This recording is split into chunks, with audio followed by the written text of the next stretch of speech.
Le programme Ampère a été lancé en 2006 sous l'impulsion du partenariat entre Suez Environnement et le CEMAGREF.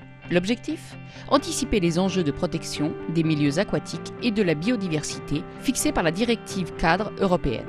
Ce programme consiste à évaluer l'efficacité des stations d'épuration dans l'élimination des micropolluants. Samuel Martin suit le projet Ampère depuis 4 ans. Alors, en tant que citoyen, nous côtoyons, nous utilisons tous des substances chimiques et qui se retrouvent finalement en grande partie dans les eaux usées et dans les systèmes d'assainissement.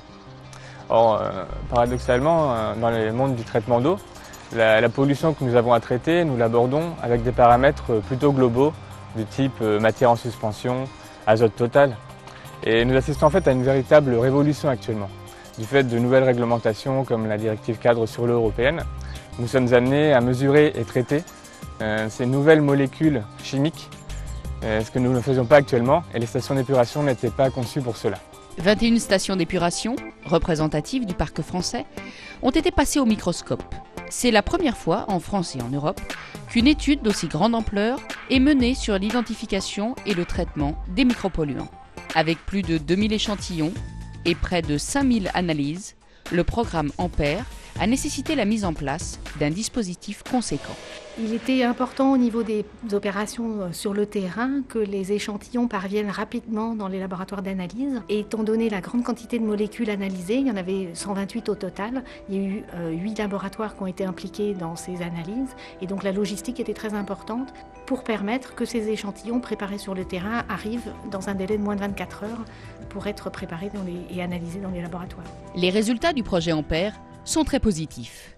Alors, du projet Ampère, on peut retenir 3 principaux messages. Le premier, c'est que nous sommes capables, avec les méthodes d'analyse qui ont été développées, de mesurer ces micropolluants à des niveaux très bas en concentration, de l'ordre du nanogramme par litre.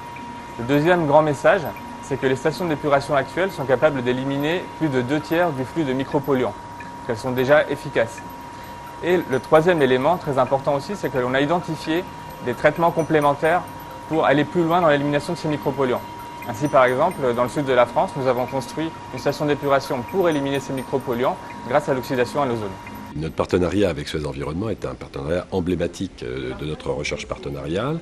Ça fait presque 30 ans qu'on collabore avec Suez Environnement et principalement dans le domaine du traitement des eaux, du traitement des déchets également et puis des réseaux, plus généralement avec l'ensemble des filiales du groupe. Dans un contexte où le respect de l'environnement et de la biodiversité est au cœur des préoccupations, le programme Ampère est donc une étape supplémentaire dans l'élaboration des stations d'épuration de demain.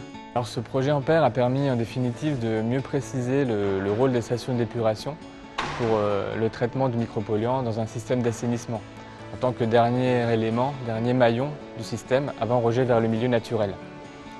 Et les résultats de ce projet, en fait, cette base de connaissances permet finalement de mieux accompagner les actions de réduction à la source qui restent nécessaires, que ce soit par exemple au niveau du système de production industrielle ou au niveau de la gestion des eaux pluviales.